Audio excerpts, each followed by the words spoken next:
Hey everyone, my name is Michael, and in this video we're going to show you how you can use Xano's Magic Link extension with Bubble to enable your users to log in without a password. So if you haven't already seen the demo on setting up Magic Link in Xano, I'd recommend you go over there and watch that video first. I'm not going to cover that part. This part's going to be more about the setup between Bubble and Xano. You can find the Magic Link extension in our marketplace under authentication and our installation instructions. So first, I'm going to make a single modification to one of the functions that comes with the Magic Link with SendGrid extension. I'm going to jump to the function over here under library, and these functions all are going to be installed when you install the extension. The one I'm going to modify slightly is this one that is called Generate Magic Link. I'm going to click in here, and I'm just going to scroll down to the very bottom, number 9 here, where it creates the variable and actually creates the magic link. I'm going to click on this concat filter here. And all I'm going to do is I'm going to add a separator here, and I'm just going to do a question mark token equals. And you'll see why later on when we're in Bubble, but this will allow me to define the magic token in the URL of this magic link as token, so that we can use it to exchange it for an authorization token. So I'm just going to put that in as the separator. And I'm just going to hit update, and then I'm going to hit save. Okay? So once I've done that, let's go ahead and jump to the API and look at the Magic Link endpoints.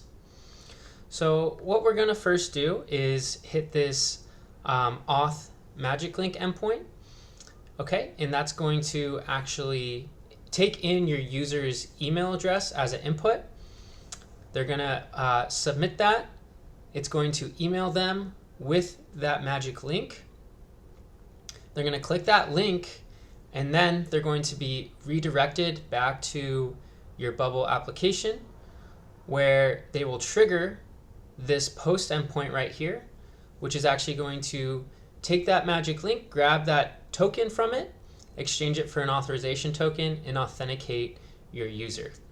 And the way we'll show that is we'll hit this authentication me API endpoint right here, which takes in the authorization token to display the user's specific data. So let's go ahead and set all this up. I'm first going to simply just copy this get auth magic link endpoint to my clipboard, and let's jump to Bubble and actually go set that up in the plugin. And first I need to add that Bubble plugin. And by Bubble plugin, I meant the Bubble API connector, so we can talk to third-party APIs. So I'm going to add a new API here, and we'll go ahead and call this Magic Link. And now let's add our first API call, and this will be to request Magic Link, and it's a get, and I'm just going to paste that URL I copied from Xano. And we actually want to use this instead of data as an action, so we can use it in the Bubble workflow, okay? And we need to add a parameter here, and it's just going to be email.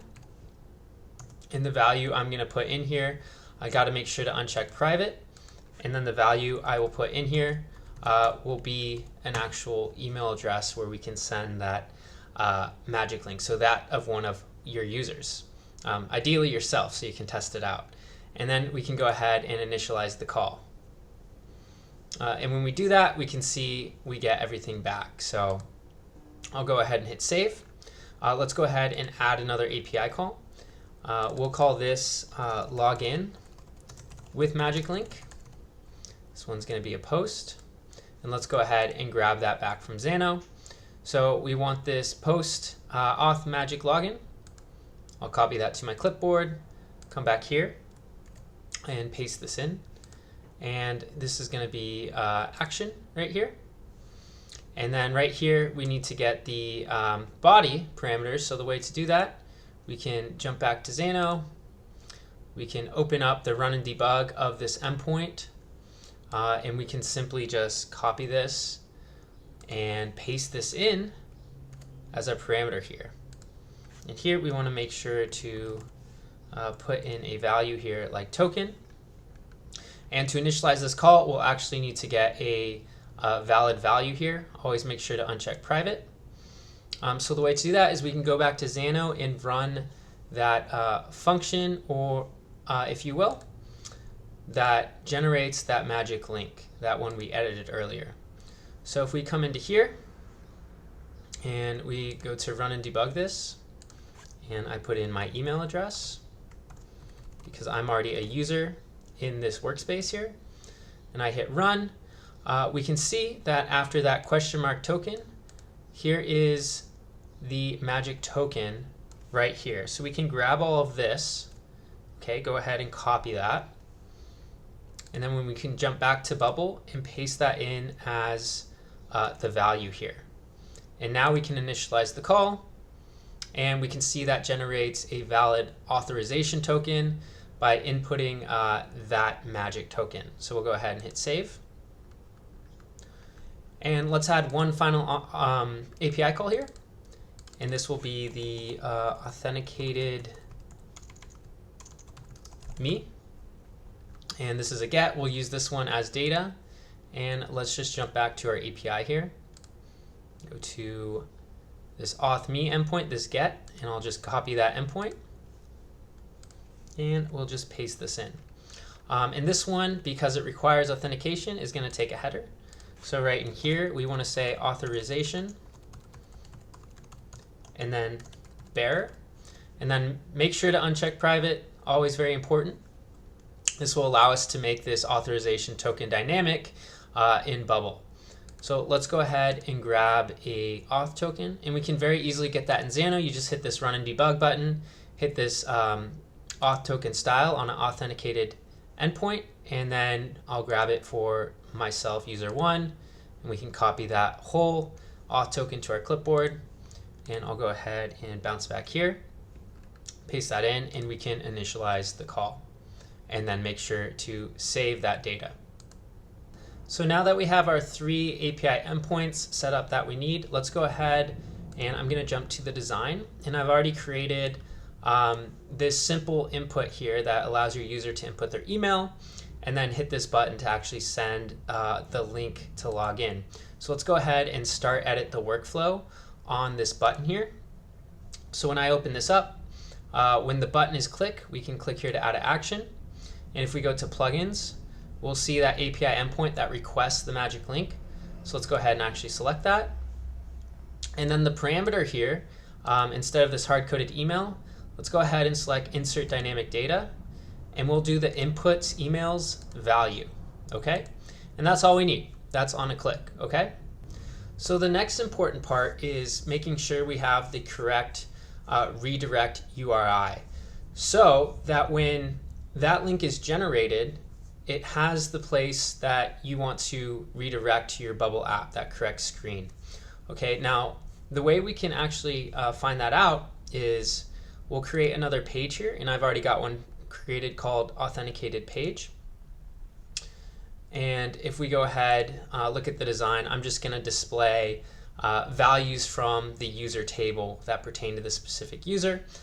But what we can do to find out this page's URI is we can actually hit preview right here, and nothing will come up right now, and that's totally fine. But in my URL right now, which you can't actually see, what we can do is we can grab everything from the page name all the way right before it says question debug underscore mode equals true. Okay, so I'll actually grab that here. And if we come back to Xano, and you can go just to the marketplace page of Magic Link under user authentication. You can also get this in settings under environment variables, what I'm about to show you. But if you go to manage here, which configures your extension, so we want to make sure that the Magic Link redirect URI is the correct page for Bubble. Okay, so I'm just going to simply delete all that and just paste that in. And notice it even says version test here, so if you're in live mode, that URI might even change, so be wary of that. But I'm just going to go ahead and select update. And now that that's updated, let's go back to Bubble. And let's go ahead and open the workflow for this page here. And I'm just going to click here to add an event. And it's going to be when the page is loaded. Okay, so when the page is loaded, I'm going to click here to add an action. We're going to go back down to plugins, and we're going to log in with the Magic Link when the page is loaded.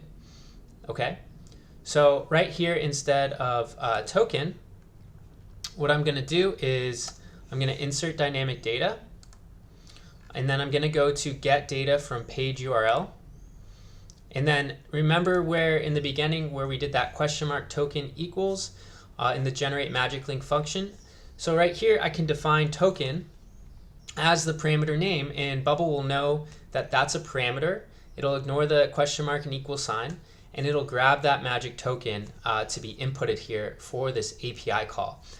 Make sure that the spelling is correct and capitalization matters. I recommend you go with lowercase to keep it easier. And so that's all we need. So when this page is loaded, that'll initialize that API call by grabbing that magic token from the magic link URL. Okay? And now what we need to do is we need to click here to add another action. And we need to actually go to navigation. And what we can do is we can go to the same page here. So destination will be this authenticated page. We need to actually send data. And it's going to be the result from step 1, which is the login with Magic Link, so that auth token. And then we also need to make sure to send more parameters to the page. We need to check that. We need to add a parameter. And the key here, we also need to be wary of what we are naming this, because this is how we're going to do the authorization header for the next API call. So I'm just going to call this auth capital T token. And I just want to actually click here to make sure result of step 1, like I did in data to send, the value is that auth token. Okay, and that's all we need to do for the workflow right now. So let's go ahead and jump back to the design. And so here in these values, which are going to display my data from the auth me, I can go ahead and insert dynamic data here. And I want to do get data from an external API call. And there is that authenticated me API endpoint. And when we do that, we see this header authorization. So we're going to need to first hardcode bearer in there, but let's delete everything because we need to make the token actually dynamic. So when I go to do insert dynamic data, I can go to the bottom here and get data from a page URL. And the parameter name, remember when I chose in the workflow to send data from that step and I named the key auth token, that's what I'm going to write in here. And Bubble will know to grab that auth token from the data that's being sent in the workflow. Okay, so when I close that and open this back up, I need to make sure to type in bearer here, space, and then that dynamic value. Okay, and that'll be able to use that authenticated endpoint with the exchanged auth token from the magic token. So here I'll go ahead and put the name. And then I'm going to go ahead and skip ahead. I'm going to put in these other fields here for my user table, but you don't need to see all of that. So I've linked all that up now, and you can group this to make it all from one parent API call to make things a little easier, but we're ready to go ahead and test this out. So if I jump back to my index where my login is, let's go ahead and hit preview here. So this will just refresh here in a second. Not sure what's up with the styling issues with Bubble, but let's go ahead and input my email address as if I want to log in. I'll hit send link to log in, and that'll initiate that request Magic Link endpoint. And now in my inbox, if I jump over here and I simply just hit refresh, here is my email with Magic Link. And now I can hit this sign in with Magic Link, where I'll be redirected to Bubble with that magic token in the parameter, which will be exchanged for an authorization token, and log me in with my authenticated information. So there you go. Magic Link, a really great solution for doing passwordless authentication, similar to stuff like Auth0. Hope you found this helpful. I think this is a really cool trick. I see a lot of apps these days doing this kind of solution because, let's face it, we have so many different logins now with so many different passwords to keep track of. If you can just get emailed or texted a link and you get logged in, that's all you need. So I hope you guys found this interesting. If you did, please subscribe to Xano's YouTube channel. Like this video, it'll help other people who are interested in the same kind of thing find it. So thanks for watching. See you guys in the next video.